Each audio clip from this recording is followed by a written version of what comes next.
Good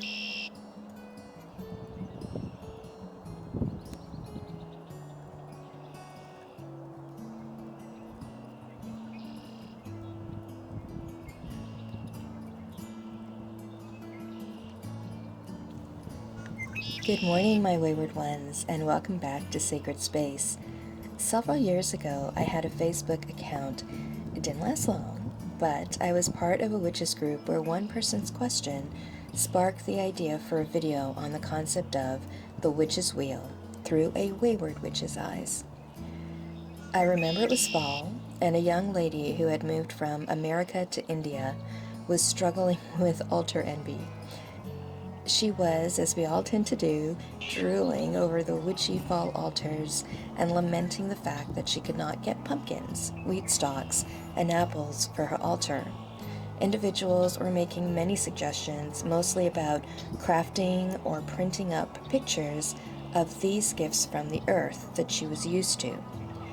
I remember getting really frustrated because, based on my grandmother's teachings and my own research and interpretation of what the witch's wheel is, it's about celebrating and honoring the changes of the land as the seasons evolve naturally in your area.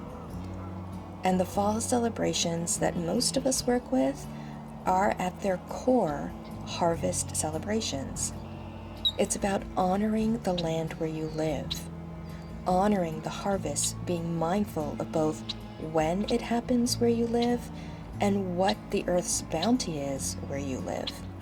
So I suggested this, stating she could celebrate the harvest season in India when it happens for India, as that's the land that currently sustains her. Use coconuts instead of pumpkins, rice instead of wheat, and mangoes instead of apples. It's all there in abundance for her.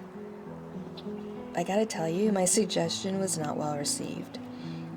And that's when I realized that so many, perhaps, have lost sight of what the witch's wheel really is, how the celebrations came to be what they are.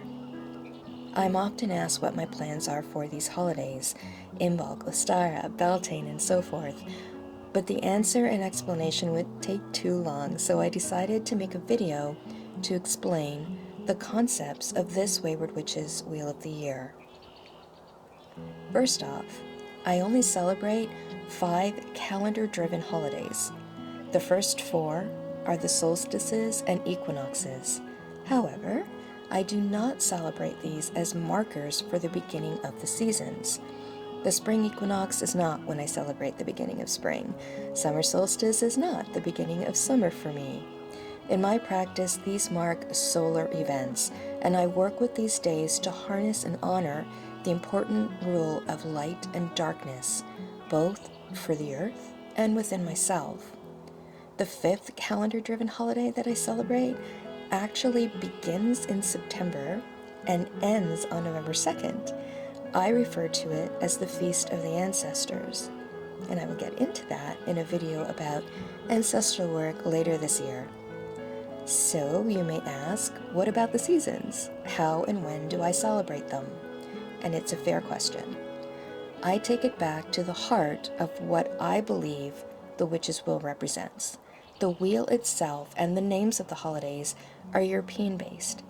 A quick look at Instagram accounts from England and Ireland and the like, in comparison to most Canadian provinces and most northern states, will show you that when Europe is in bloom, when those snowdrops are starting to come out, blades of grass are starting to green and buds are on the tree, we may very likely be still in snow. Case in point, this little clip was taken February 16th of this year.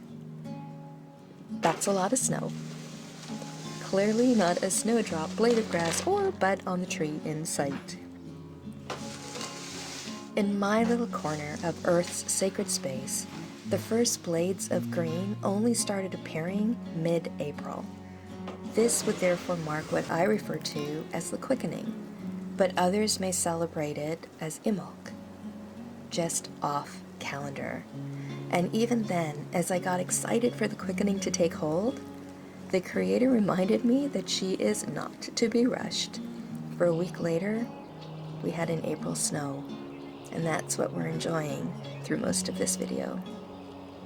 So my wheel of the year is not calendar driven. My witch's wheel does not come from a book. It's nature driven, just as our ancestors from all parts of the world did.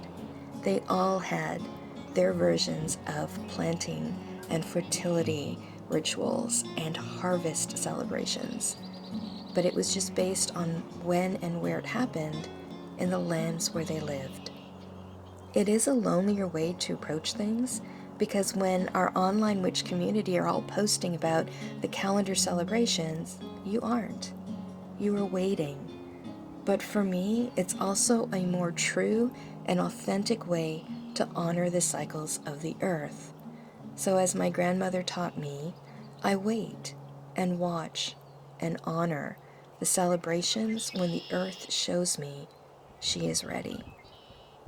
I don't follow the European witch's wheel on calendar. I have similar celebrations, just off calendar and on earth.